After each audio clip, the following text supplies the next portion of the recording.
Crater Lake National Park is arguably Oregon's premier visitor destination. It's estimated that about 500,000 visitors visit Crater Lake National Park each year.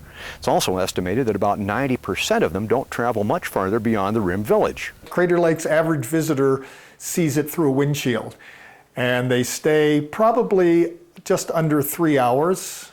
Rim Village provides a first view of the lake for many. It's like what I read about when people came up here and they were talking about all kinds of stuff, and when they saw it, everyone stopped talking. The Castle Crest Wildflower Garden is located just across from park headquarters. It's less than half a mile, and you're walking through lush gardens, butterflies. I've seen many deer back there. There are also plenty of trails for more adventurous hikers. One of my favorite hikes in the park is to Garfield Peak, which is just behind the lodge. You get a spectacular view of the lake and of the lodge. The Pinnacles Road is another often overlooked corner of the park. It was hard for me to understand how they were formed. It just looks like nothing else in the park. Crater Lake Lodge has been welcoming guests for over the past century.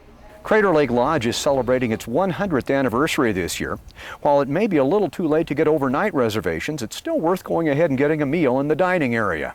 The Rim Drive is just as beautiful by bicycle as it is by car.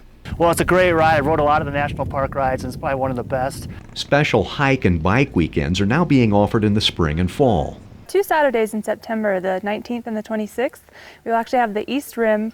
We'll be closed to motorized vehicles. Our tank of gas getaway has only scratched the surface. We didn't even mention Cleetwood Cove. Well, I think a lot of visitors don't realize that you can fish here, and there's some huge trout down there. We also didn't mention the Lady of the Woods and many other beautiful corners of the park. Beautiful old-growth forests, wildlife, flowers, scenery, geology. And all of that beauty is only a tank full of gas away. So it's something that you shouldn't pass up when it's less than an hour or just slightly over an hour from your front door.